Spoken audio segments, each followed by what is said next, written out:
Good morning and welcome. आप देख रहे हैं आज का बाजार जागरण बिजनेस पर। कल की जोरदार बाउंस बैक के बाद और आपकी रणनीति आज के बाजार में क्या होनी चाहिए? कच्चे तेल में एक बार फिर से उबाल देखने को मिल रहा है। इंटरनेशनल और डोमेस्टिक क्यूज पे हम चर्चा करेंगे और हमारे साथ दो खास मेहमान जुड़ चुके हैं। Mister Rahul Shah, senior VP equity advisor group, Motilal Oswal Financial Services से, and Mister Gaurav Bisa, vice president Trust Line Securities से। साथ में विवेक मित्तल भी मेरे साथ है जो रिसर्च हेड है।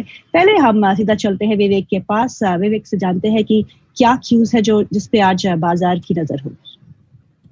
Good morning Geetu. एंड अगर देखें तो कल अमेरिकन मार्केट्स में कैश सेगमेंट तो बंद ही था, तो मेमोरियल डे के चलते तो वहां पर केवल फ्यूचर्स में ही ट्रेड हो रहा था। S&P 500 में एक पॉजिटिव ट्रिगर ये था कि जितना भी मई मंथ में S&P 500 में फॉल हुआ वो पूरा कल तक की रिकवरी में पूरा हो चुका है। तो अमेरिकन मार्केट कुछ हद तक मई फॉल से बाहर आ चुके हैं। साथ ही अगर देखें तो अमेरिकी राष्ट्रपति और फेड के जो गवर्नर हैं उनकी आज एक अहम बैठक होने जा रही है, जिसमें कि वो अमेरिका में बढ़ती हुई महंगाई को लेकर चर्चा करेंगे। उससे एक आने वाली फेड की जो नीति होगी उस पर भी इम्पैक्ट देखने को मिल सकता है। साथ ही अगर देखें तो वेडनेसडे से फेड की जो एक पहली मीटिंग में ही अनाउंस हो गया था कि वो अपनी बैलेंस शीट को अब ट्रिम करना शुरू करेंगे, तो वो कल से इफेक्ट में आ रहा है। $8.9 ट्रिलियन की उनकी बैलेंस शीट है, जिसको वो अब धीरे धीरे अगले 2 से 3 साल में ट्रिम करेंगे। साथ ही चीन में लॉकडाउन खुलने की वजह से कुछ हद तक क्रूड ऑयल की कीमतों में तेजी देखने को मिली और कल क्रूड ऑयल लगभग $120 पर बैरल के आसपास पहुंच गया था। साथ ही जर्मनी में रिकॉर्ड महंगाई दर आई है, करीब 7.9% की महंगाई दर पहुंच चुकी है जर्मनी में, जो कि 1970-72 के बाद से माना जा रहा है कि ये सबसे ज्यादा महंगाई दर का रेट है। साथ ही अगर देखें तो यूरोप का रूस से जो तेल आयात होता है, जो कि ये इंपोर्ट करते हैं, उस पर भी आज शायद फैसला आ सकता है, तो ये क्रूड ऑयल की प्राइसेस को और ज्यादा इम्पैक्ट डाल सकता है।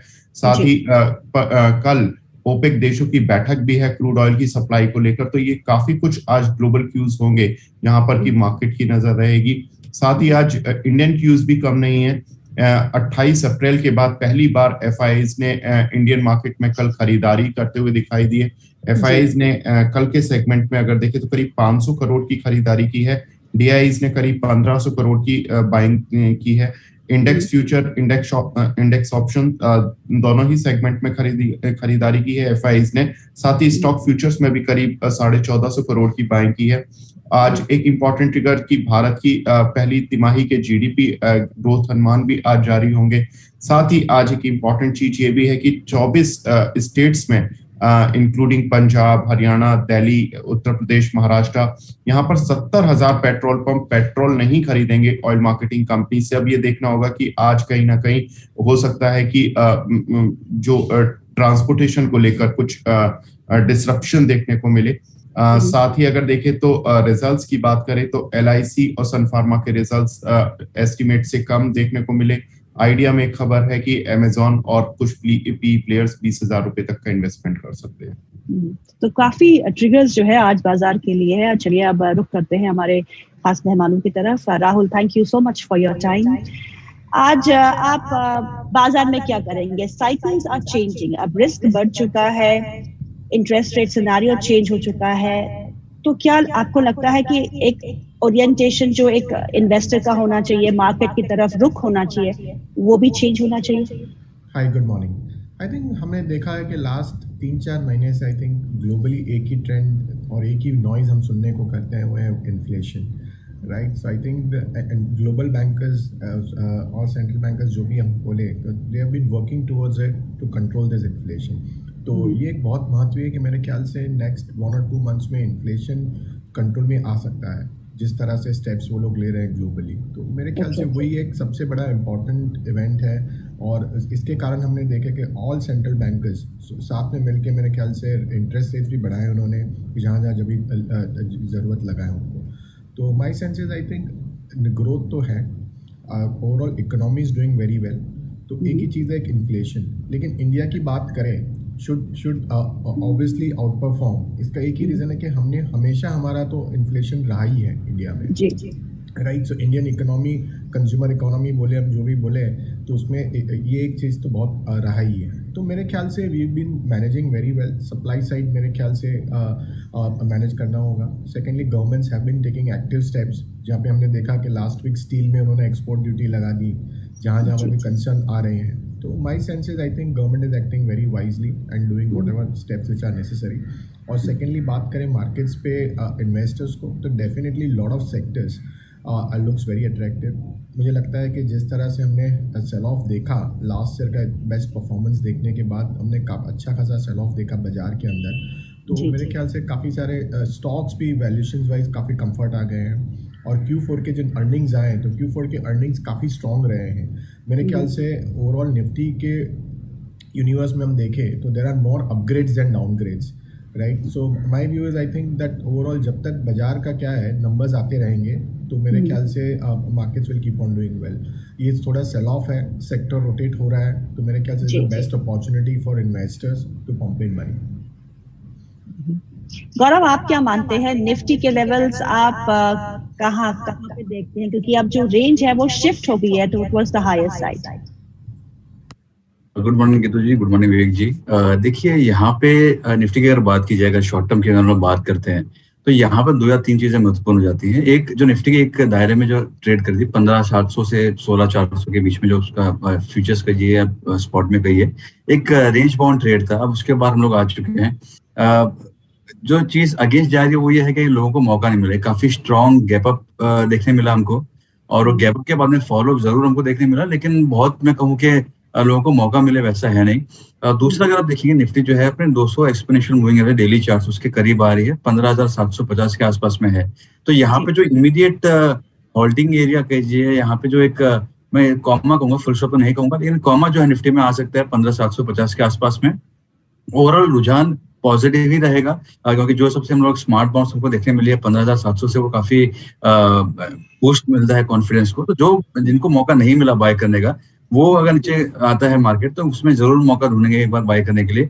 बाकी आप देखिए तो ग्लोबल संकेत भी बहुत ज्यादा खराब करे वैसा नहीं है, चाहे आप यूएस इंडिसेस देखिए, वहां पे अच्छी बात यह है गीतू जी कि अगर आप S&P 500 देखेंगे और आप डाउ जोन्स अगर देखेंगे, तो जो 2020 के जो लोस थे, कोविड के जो लोस थे, वहां से 38% रिट्रेसमेंट, 38.2% रिट्रेसमेंट वहां से बाउंस बैक एक हमको देखने मिला है। और अगर आप नास्डैक का देखेंगे तो 50% रिट्रेसमेंट जो लेवल है इनिशियल लेवल से, वहां से हमको उतना रिट्रेसमेंट से बाउंस बैक देखने मिला है। तो जब भी एक फिबोनाची रिट्रेसमेंट के करीब अगर आता है, वहां से बाउंस बैक आती है, तो वो एक मीनिंगफुल हो जाता है, एक रैंडम नंबर नहीं होता है, एक प्रॉपर लेवल्स के बाउंस बैक हमको देखने मिली है। निफ्टी, जैसे राहुल जी भी चर्चा कर रहे थे कि निफ्टी जो है काफी स्ट्रॉन्ग आउट परफॉर्मेंस देखने मिल रही है। निफ्टी का अगर आप देखेंगे तो 23% रिट्रेसमेंट आपको देखने मिला है। तो हम एकमात्र मेजर मार्केट है वर्ल्ड के जहाँ पे जब दुनिया पूरी जो है 38%, 50% रिट्रेसमेंट दिखा चुकी है, फॉर सम रीजन, अच्छी बात है, हम जो है वो 23% रिट्रेसमेंट से एक बाउंस हमने दी है। तो वो एंगल से लग रहा है कि यहाँ पे जो रैली जो है वो और कुछ समय तक कंटिन्यू हो सकती है, और इमीडिएट जो टारगेट्स वाला निफ्टी के आएंगे 15,700, 16,750 होंगे। ये अगर हो गया तो 17,000, 17,050 ये सीरीज के अंदर हमको ये भी देखने मिल सकते हैं। लेकिन बाय ऑन डिक्लाइंस की रणनीति होगी, स्टॉप लॉसेस काफी डीप हो रहा है, तो कोई गिरावट अगर देखने मिलती है तो वहां पे आप खरीदारी के मौके ढूंढिए। So quite a bit of optimism from our guests. Rahul, आपने कहा कि सेक्टर रोटेशन हो रही है, तो आप कौन से सेक्टर्स आपको अच्छे लग रहे हैं, और साथ में ही कुछ स्टॉक्स आप उन सेक्टर्स के बारे में बताएं। आई थिंक एक सेक्टर क्लियर विनर लग रहा है कि जो Q4 के नंबर्स के बाद, वो है फाइनेंशियल्स में एफआईज ने अच्छी खासी बिकवाली भी देखी। हमने लास्ट अक्टूबर 2021 से कंटिन्यूसली हमने 3-4 महीने तक उनके वही स्टॉक्स के अंदर सेल ऑफ देखने को मिला है। सो आई फील दैट फाइनेंशियल्स में, लार्ज कैप फाइनेंशियल स्पेस में, बैंकिंग में HDFC बैंक दिया जा सकता है, ICICI bank, axis bank, SBI, ये चारों दिग्गज मेरे ख्याल से आउट परफॉर्म कर सकते हैं। वैल्यूएशन वाइज काफ़ी कंफर्ट है मेरे ख्याल से, अर्निंग्स काफ़ी स्ट्रॉन्ग आई है ये सभी फाइनेंशियल स्टॉक्स के अंदर। तो और हमने देखा होगा कि लास्ट 3-4 दिन से भी हमने देखा जो मार्केट में थोड़ा टोन पॉजिटिव है, तो जो चर्निंग हुई और जो भी लीड कर रहा है वो फाइनेंशियल है। तो मुझे लगता है कि फाइनेंशियल स्टॉक्स अभी भी लिए जा सकते हैं ये लेवल्स। गौरव, अगर देखें तो आज बहुत सारे ट्रिगर्स हैं इनफैक्ट, और ऑयल मार्केटिंग कंपनीज के लिए सबसे बड़ा ट्रिगर होगा कि अगर वो जिस तरह से क्रूड ऑयल की कीमतें अभी तक तो एक्साइज ड्यूटी के जरिए ही कट हुई हैं, लेकिन अब अगर डीलर्स अपना कमीशन बढ़ाने की बात करते हैं, so that can hit their margins. तो आज आपको क्या लगता है कि ऑयल मार्केटिंग कंपनीज किस तरह से लग रही हैं चार्ट्स पर? देखिए यहाँ पे अगर मैं बात करूँ आवाली चार्ट्स वगैरह के लिए, जो कि हम चर्चा कर रहे हैं एक फ्लो के ऊपर, उसका जो इम्पैक्ट है वो इनिशियल लेवल्स पे ही आएगा। तो वहाँ पे अगर मैं आवाली चार्ट से अगर देखूँ या 30 मिनट्स के चार्ट अगर मैं देखूँ, तो एक ब्रेकआउट हमको देखने मिलता है। चाहे हम आईओसी की अगर बात की जाए, फॉलिंग ट्रेंड लाइन ब्रेकआउट हमको देखने मिला, एक छोटा सा ट्राइंगल हमको देखने मिला 30-60 मिनट्स के चार्ट में। वहीं अगर मैं बीपीएसएल की बात करूँ तो वो भी अगर आप देखेंगे तो उसका भी रुझान जो है वो कल तक तो उसका पॉजिटिव ही था, स्ट्रॉन्ग ही था। आवाली चार्ट्स में ट्रेंड कंफर्मेशन हो गया रिवर्सल का, वो भी हमको देखने मिला है। तो यहाँ पे मे भी शायद इम्पैक्ट देखने मिले, लेकिन जो सबसे चार्ट बता रहे हैं, जो स्ट्रक्चर बता रहे हैं, मैं समझता हूँ 1.5-2% से ज्यादा नीचे गिरावट इन स्टॉक्स में होनी नहीं चाहिए। और अगर इससे ज्यादा गिरावट नहीं होती है तो वापस जो है रुझान पॉजिटिव हो जाएगा, और आने वाले कुछ समय में आपको यहाँ पे फिर से आउट परफॉर्मेंस जो है वो देखने मिल जाएगी। टिल द टाइम हम लोग का गिरावट से ज्यादा की नहीं है, मैं इसमें नहीं करूँगा। राहुल, अगर देखें तो बहुत सारे आज ग्लोबल ट्रिगर्स भी हैं, लाइक जैसा कि आज अमेरिकी राष्ट्रपति फेड के गवर्नर से मिल रहे हैं महंगाई दर को लेकर कि वहां पर महंगाई अनकंट्रोलेबल है और उनके इलेक्शन पर भी इम्पैक्ट पड़ सकता है, जो नवंबर में जो उनके इंटरनल इलेक्शंस होंगे। तो इस तरह ये जो पूरा फेड वाला बेटर है कि फेड भी इंटरेस्ट रेट बढ़ा रहा है, ईसीबी वहां पर प्लान कर रहा है जुलाई से। जर्मनी में कल हमने देखा कि 50 सालों की सबसे ज्यादा महंगाई दर कल ही थी, मई महीने के लिए आई थी। तो किस तरह से आपको ऐसे में फाइनेंशियल स्टॉक्स किस तरह से इंडिया के लग रहे हैं? जैसा कि अभी आपने बताया कि कुछ एक फाइनेंशियल्स पर हम देख भी रहे हैं, तो क्या ये लॉन्ग टर्म के लिए पोर्टफोलियो में रखने के लिए है? और कौन कौन सी फाइनेंशियल है हमें मिड कैप स्मॉल कैप में ज्यादा फाइनेंशियल्स पर देखना चाहिए या लार्ज कैप की तरफ देखना चाहिए? आई थिंक मैंने पहले ही बताया कि आई थिंक सेंट्रल बैंकर्स जो वर्ल्ड के सब जो भी है, they are taking care about and they are working towards inflation. तो हमने फेड के चीफ से कई बार सुना भी है लास्ट 15-20 दिनों में, उनके कमेंट्री में जहाँ पे भी उन्होंने पब्लिक एड्रेस किया है या जहाँ पे भी प्रेस कॉन्फ्रेंस हुई, उन्होंने एक चीज़ सिंपल बताया है कि we are working towards curbing inflation. जो भी स्टेप्स लेने पड़ेंगे हम लेंगे। तो I think they have been working very aggressively. आपने देखा होगा इंटरेस्ट रेट बढ़ाने की जो भी स्टेप्स लेने हैं तो वो ले रहे हैं। तो मेरे ख्याल से इन्फ्लेशन एज अ कंट्रोल मेरे ख्याल से कंट्रोल में आ सकता है नेक्स्ट 1-2 महीने के अंदर। हमने देखे ग्लोबल कमोडिटी प्राइजेस भी, except crude, rest all commodities हमने देखे हैं कि गिरावट कर पे देखा हुआ है हमने। तो मुझे लग रहा है कि एक बार तो ये इन्फ्लेशन वाला जो है वो कंट्रोल में एटलीस्ट आ जाएगा, बढ़ने की तरफ नहीं बट एटलीस्ट स्टेबलाइज और धीरे धीरे नीचे की तरफ दिखेगा। इंटरेस्टिंगली हमने देखा होगा तो यूएस 10 ईयर बॉन्ड यील्ड भी हमने जो 3 के ऊपर जो ट्रेड हो रहा था, तो लास्ट वीक से हमने देखा है कि 3 के नीचे बंद आते हुए देखा, 2.7 2.8 वो रेंज में आता है। तो वो एक इंडिकेट कर रहा है कि इंटरेस्ट रेट्स बढ़ने की मेरे ख्याल से गुंजाइश कम है नियर टर्म के अंदर, but may be whatever Fed things वो सही रहेगा। तो मेरे ख्याल से ये एक ट्रिगर हमने देखा है कि लास्ट वो पूरे ग्लोबल मार्केट्स में रैली का भी एक बहुत बड़ा हाथ रहा है। नाउ कमिंग टूवर्ड्स इंडिया मैंने पहले ही बताया कि इंडिया में मेरे ख्याल से should out perform. Last year भी हमने ओवरऑल MSCI इंडेक्स में आउट परफॉर्मेंस देखने को मिला था और इमर्जिंग मार्केट्स के अंदर। तो ये साल भी मुझे लग रहा है कि इंडिया शुड आउट परफॉर्म। और ये जो रैली मैंने आपको बताया कि काफ़ी सारे फाइनेंशियल स्टॉक्स के अंदर I think numbers have been pretty strong. तो आप जब बात करें दिग्गज HDFC बैंक की, जो मैंने बताया कि अभी भी मेरे ख्याल से जो प्री कोविड के लेवल्स थे वो वैल्यूएशन के नीचे आज मिल रहा है। राइट, तो आई थिंक मेरे ख्याल से HDFC बैंक देखा जा सकता है। सिमिलरली एक्सिस बैंक, जहाँ पे बैलेंस शीट बहुत अच्छी सुधरी है लास्ट 3 क्वार्टर के अंदर, और वो भी वैल्यूएशन वाइज बहुत सस्ता मिल रहा है। अगेन प्राइसिंग लेवल्स और वैल्यूएशन लेवल्स प्री कोविड के पहले के नीचे से मिल रहे हैं। सिमिलरली स्टेट विद SBI, जहाँ पे अभी हम देख रहे हैं कि NPA साइकिल जो है पीक आउट हो चुके हैं पब्लिक सेक्टर बैंक्स के अंदर, अभी रिकवरी की ओर चल रहे हैं। तो मेरे ख्याल से PSU बैंक्स में भी काफ़ी अच्छा खासा स्ट्रॉन्ग अर्निंग्स रिकवरी देखने को मिल सकती है। तो यही 3-4 स्टॉक्स जो मैं बता रहा हूँ, तो मेरे ख्याल से फाइनेंशियल्स लीड कर सकते हैं और लॉन्ग करना चाहिए इन्वेस्टरों को। राहुल, अब ऑटो शेयरों में क्या कर रहे हैं? वहां हमने एक जोरदार तेजी देखी है ऑटो शेयर में। M&M जो है 1000 के स्तर के ऊपर भी चला गया है। Are you a buyer in auto space, and अगर हैं तो कौन से शेयर खरीद रहे हैं? I think obviously commodity prices हमने देखे जो गवर्नमेंट ने स्टेप्स लिए और ओवरऑल जो प्राइसेस घटते हुए देखे हुए, तो सबसे बड़ा इम्पैक्ट ऑटो शेयर्स को मिलता है, तो मार्जिन उनके अच्छे होते हैं। तो मेरे ख्याल से वही हमने देखा है कि लास्ट 15 दिन में हमने अच्छे खासे ऑटो स्टॉक्स के अंदर बाइंग भी देखने को मिली है, इन्वेस्टर्स को रिटर्न होते हुए भी देखा है वो स्टॉक्स के अंदर। तो मैं मानता हूं कि ओवरऑल ऑटो पैक के अंदर जैसे M&M उनके नंबर्स भी आए वीकेंड पे, तो मेरे ख्याल से काफ़ी स्ट्रॉन्ग नंबर्स थे, तो उसके कारण स्टॉक 52 वीक हाई पे भी ट्रेड करते हुए देखने को मिल रहा है। तो आई फील के महिंद्रा एंड महिंद्रा, मारुति, ये दोनों दिग्गज मेरे ख्याल से एक पैसेंजर व्हीकल में एक पूरा रूरल इकोनॉमी और full fledge farm equipment play के लिए खेला जा सकता है। तो ये दो स्टॉक्स मुझे लग रहा है कि लॉन्ग किया जा सकता है। दोनों के नंबर्स काफ़ी स्ट्रॉन्ग है, मेरे ख्याल से वैल्यूएशंस वाइज भी अभी जस्टिफाइड है। तो मैं मानता हूँ ये दोनों स्टॉक्स अभी भी ऑटो पैक के अंदर लिए जा सकते हैं। गौरव, आईटीसी के चार्ट्स क्या कहते हैं? एक ब्रेक सी लगी है 2070 के आसपास, लगता है आपको वो तोड़ के ऊपर जाएगा या फिर एक कंसोलिडेशन फेज में ही रहेगा कुछ समय? देखिए, अगर आप आईटीसी के डेली चार्ट्स देखते हैं या इसके आप वीकली चार्ट्स वगैरह देखते हैं तो 265 से 270 ये जो लेवल है ये काफी एक महत्वपूर्ण रेजिस्टेंस के तौर पर उभरते हुए आया है। हमने देखा है कि यहाँ पे फील्ड ब्रेकआउट्स भी हो रहे हैं, वहां से ज्यादा दूर नहीं है। तो एक अगर सस्टेन मूव आता है 271 272 के ऊपर तो यहाँ पे आप बाय कर सकते हैं। लेकिन मैं यहाँ पे यही कहूँगा कि वाव फैक्टर जो फिलहाल यहाँ पे मिसिंग है। देखिए क्या होता है कि जब मार्केट एक उछाल दिखा रहा है, फिलहाल स्टेबिलिटी में नहीं कहूंगा, अभी तक एक काफी स्ट्रॉन्ग अपसाइड देखने मिली है, टेक्निकली काफी ओवरसोल्ड हो चुका था। ऐसे में हाई बीटा नेम्स के साथ अगर आप जुड़ते हैं तो आपके पास मौका ज्यादा होता है, क्योंकि छोटे अवधि में आप पैसा बना सकते हैं। ये जो स्टॉक्स है ये आप ट्रेडिंग के लिए जनरली नहीं लेते हैं, आप डिलीवरी के हिसाब से लेते हैं। तो वो मैं कहूंगा आप थोड़ा कंफर्मेशन का वेट कीजिए। 270-72 अगर सस्टेन हो जाए तो आप बाय कर सकते हैं। तो हाई बीटा स्टॉक्स आपकी लिस्ट पे कौन कौन है? देखिए, हाई बीटा की अगर बात की जाए तो यहाँ पे जैसे भी आप चर्चा कर रहे थे ऑटो स्पेस में, तो वहां पे अगर आप महिंद्रा देखेंगे तो काफी एक स्ट्रॉन्ग ब्रेकआउट हमको डेली और वीकली चार्ट्स पे देखने मिल रहा है। डेली पे कंफर्म हो चुका है, वीकली चार्ट्स पे क्लोजिंग होनी बाकी है। लेकिन अगर 970 975 ये लेवल सस्टेन होते हैं तो यहाँ पर 2-3 साल का एक अच्छा ब्रेकआउट हमको देखने मिलेगा। वॉल्यूम पार्टिसिपेशन काफी अच्छा रहा है। अभी इसमें से ये हो सकता है कि कल जब ऑटो नंबर्स आएंगे तो यहाँ पे थोड़ी वोलेटिलिटी आपको देखने मिल सकती है। बट ओवरऑल अगर हम 970-75 सस्टेन कर लेते हैं 1-2 दिन के लिए तो यहाँ से एक 10% तक की अपसाइड आपको देखने मिल सकती है आने वाले सत्र में। और दूसरा जो स्टॉक रहेगा रडार पे वो है टाटा इन्वेस्ट। यहाँ पे अगर आप डेली चार्ट अगर देखते हैं तो अच्छा ब्रेकआउट होने के कगार पे है। एक छोटा ब्रेकआउट हमको ऑलरेडी देखने मिल चुका है हावली चार्ट्स वगैरह पे। कल के वॉल्यूम भी काफी स्ट्रॉन्ग थे, सभी मेजर मूविंग एवरेज के ऊपर ट्रेड कर रहा है।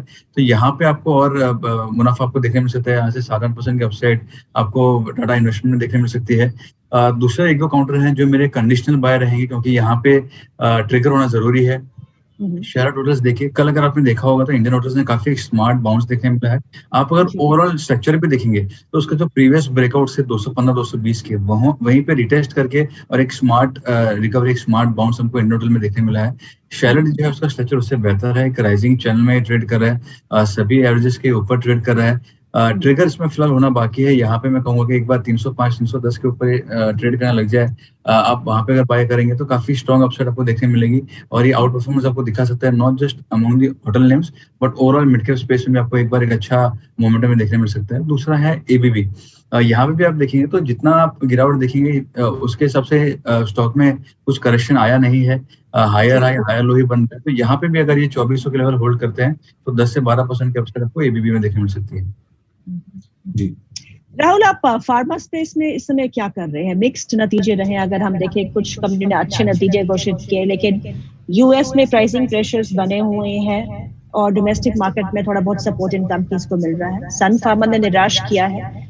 ओवरऑल आपका व्यू क्या है और आप इस सेक्टर में कुछ खरीदारी कर रहे हैं? I think the numbers Q3 के भी खराब रहे हैं most of the pharma companies के। Q4 में भी मेरे ख्याल से काफ़ी सारे मिक्स बैग रहा है, as you rightly said it. तो मुझे नहीं लगता है कि यहाँ से फार्मा पैक के अंदर कुछ लॉन्ग किया जा सकता है ये लेवल से। मेरे ख्याल से लार्ज कंपनीज लाइक डिविस के डिसअपॉइंटमेंट थे, राइट। सन फार्मा में भी मेरे ख्याल से ऑब्वियसली एक्सपेक्टेड था कि ये आ सकता है, क्योंकि उन्होंने पहले ही इंडिकेट तो कर चुके थे। तो एक रिजल्ट्स मेरे ख्याल से ख़राब आए।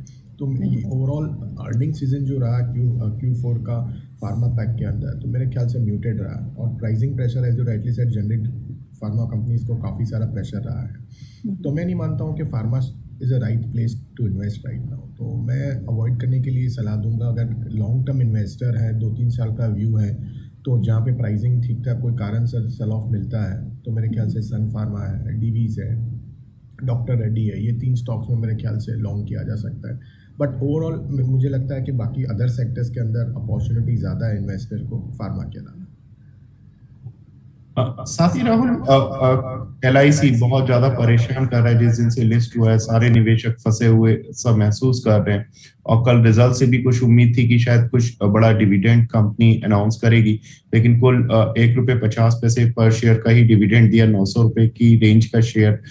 तो अब इसमें पॉजिटिव क्या है, क्योंकि कंपनी से एक एम्बेडेड वैल्यू को लेकर उनकी एक रिपोर्ट आनी थी जो उन्होंने डेफर कर दी है, उन्होंने बोला कि 30 जून तक वो सबमिट कर पाएंगे। So how do you see LIC for the long term investor and for the short term जो कि एग्जिट लेना चाहते हैं, जिनके डिस्काउंट के बाद भी डिस्काउंट चल रहा है? As you rightly said, discount के बाद भी डिस्काउंट चल रहा है। सो आई थिंक एक इम्पॉर्टेंट चीज़ है कि हम 4-5 साल का व्यू देखें तो मेरे ख्याल से इंश्योरेंस एज अ सेक्टर पे बहुत ही अच्छा पेनिट्रेशन हो सकता है, अभी भी बहुत जगह है। तो my sense is I think आपके पोर्टफोलियो में डेफिनेटली एक इंश्योरेंस स्टॉक्स होना ही चाहिए, और इससे अलावा मेरे ख्याल से LIC के अलावा मेरे ख्याल से द बेस्ट पैक और largest player in the industry आपके पैक में हो तो मेरे ख्याल से it is a must in your portfolio. ठीक है, शॉर्ट टर्म के अंदर lot of other things are playing right now, तो उनके कारण से स्टॉक अंडर परफॉर्म जरूर कर रहा है।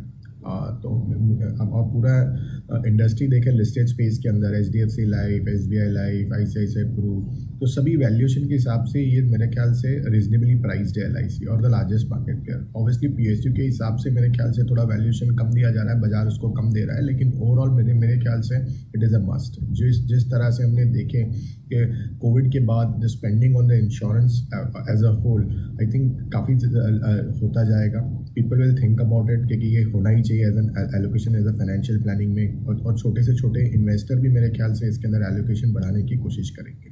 तो मैं मानता हूँ कि आने वाले next 4 to 5 years would be very good for all this insurance company.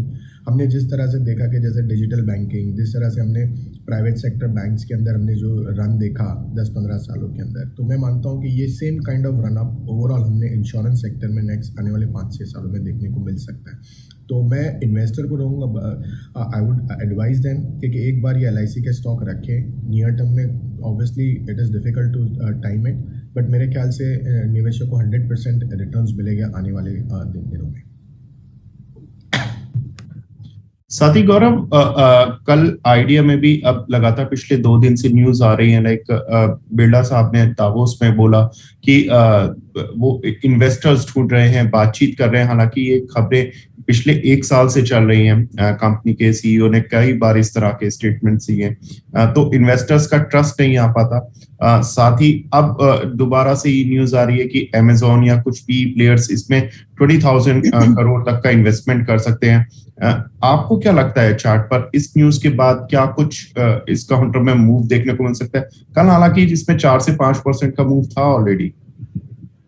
देखिए, यहाँ पे मूव आना इतनी बड़ी बात नहीं है, सस्टेन करना इसमें आप देखिए काफी इसमें पॉजिटिव न्यूज फ्लोज पहले भी रहे हैं, स्टॉक 14-15 तक भी गया है, लेकिन वहाँ पे सस्टेन नहीं हो पा रहा है। तो यहाँ पे मैं तो यही कहूँगा कि जो निवेशक हैं वो भी इसमें अवॉइड कीजिए, जो ट्रेडर्स है वो भी अवॉइड कीजिए, क्योंकि यहाँ पे लोगों की इच्छा होती है कि मैं इसमें बड़ी क्वांटिटी में ले लूँ या मैं FNO में ट्रेड करूँ या मैं ये करूँ। तो मैं नहीं समझता हूँ यहाँ पे वो छोटे जो स्टॉक टिकर्स जो 10 रुपए के नीचे के टिकर्स होते हैं उसमें मैं नहीं समझता हूँ यहाँ पे फिलहाल ट्रेड करना चाहिए। काफी स्पेकुलेटिव हो जाता है और काफी वोलेटाइल हो जाता है यहाँ पे ट्रेड करना। तो बहुत सारे मौके हैं आपके पास, निफ्टी में काफी सारे स्टॉक्स है NSE में जो इसको आप ट्रेड कर सकते हैं। यहाँ पे मैं इसको अवॉइड करूँगा। राहुल, आप टेलीकॉम स्पेस में क्या खरीद रहे हैं? क्योंकि अब तो 5G की बातें भी सुनने में मिल रही है और नतीजे भी काफी अच्छे रहे भारतीय एयरटेल के, और साथ में ही रिलायंस जियो के भी नतीजे में अच्छा सुधार देखने को मिला है। हालांकि they are the market leaders now, only 2 peers left. Vodafone, Idea को हम थोड़ी देर छोड़ देते हैं। Are you a buyer in both the stocks? Definitely मेरी टॉपिक रहेगी इस टेलीकॉम सेक्टर पे, इस भारतीय एयरटेल।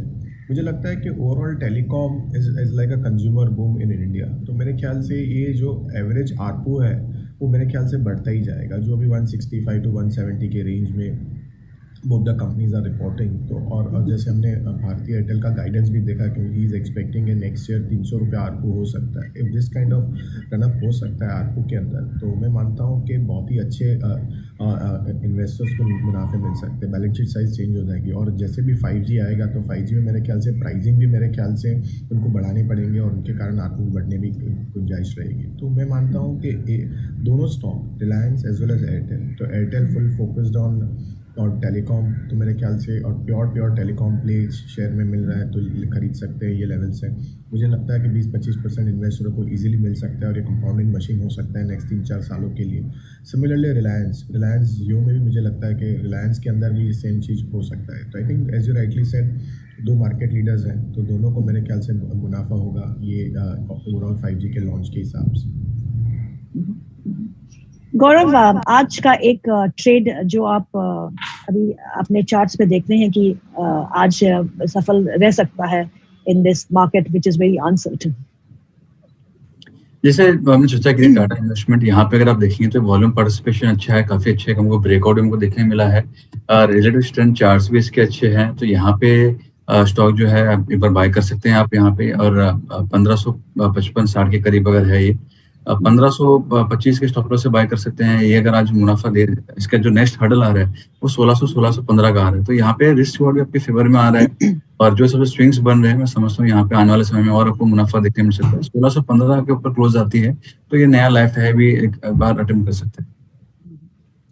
जी राहुल, इस समय अदानी स्टॉक्स बहुत ज्यादा फैंसी बने हुए हैं. थोड़ा भी अगर बीट एंड डाउन भी होते हैं तो इन्वेस्टर्स का एक ट्रस्ट आता है कि चलो कुछ नहीं तो एक सेफ डिफेंस के तौर पर वो अदानी स्टॉक्स को देखने लगते हैं. Be it Adani Power, Adani Wilmar, Adani enterprises.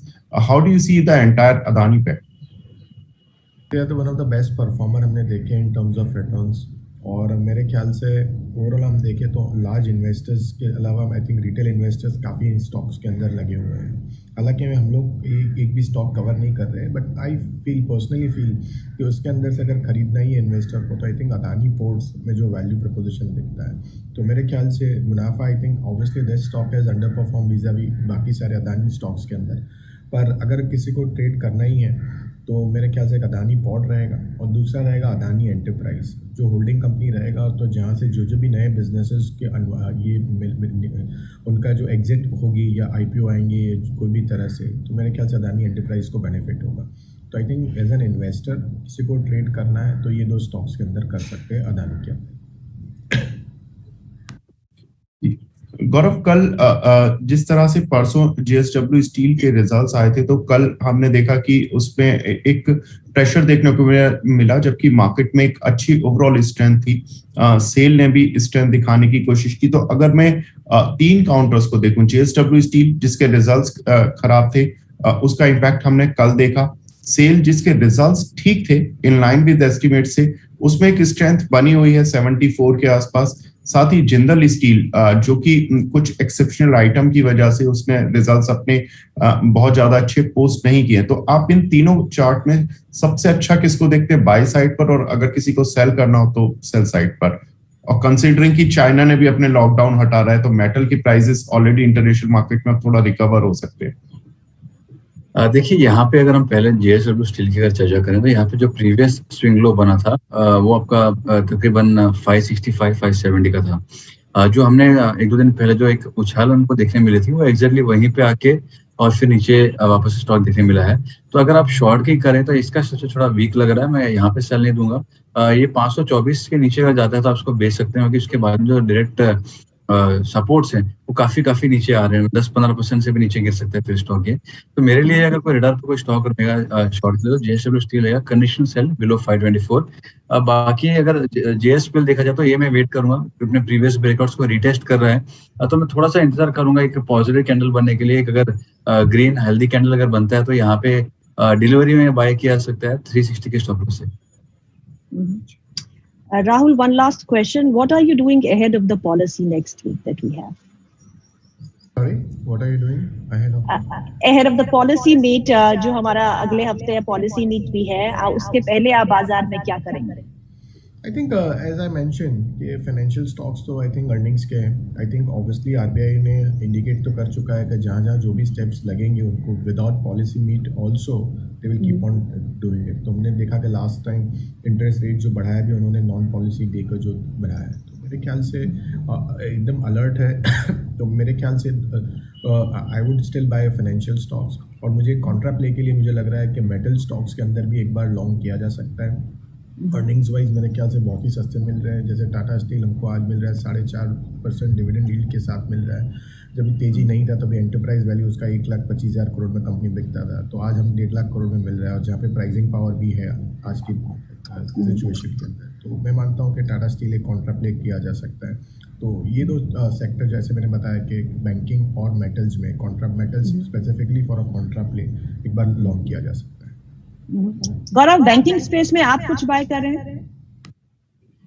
देखिए यहाँ पे मैं फिलहाल थोड़ा सा अवॉइड कर रहा हूँ कि जो मेजर मूव आया है निफ्टी बैंक के अंदर वो आपके जो हैवीवेट नेम्स है, एचडीएफसी बैंक हो गया, कोटक बैंक हो गया, आईसीआईसीआई, एक्सिस, इसमें हो गया. तो यहाँ पे मैं थोड़ा कूल ऑफ अगर आएगा उसके बाद में मैं बाय करने की चेष्टा रखूंगा. यहाँ पे ऑलरेडी मूवमेंट आ चुका है तो रिस्क रिवॉर्ड जो है थोड़ा डिस्टॉर्टेड हो रहा है, तो मैं थोड़ा वेट करूंगा. लेकिन हाँ, एक स्टॉक जो मेरे रेडार पे है पिछले 1-2 दिन से, वो है इंडसइंड बैंक का. यहाँ पे अगर आप देखेंगे उसके आवली चार्ट्स काफी अच्छे हैं.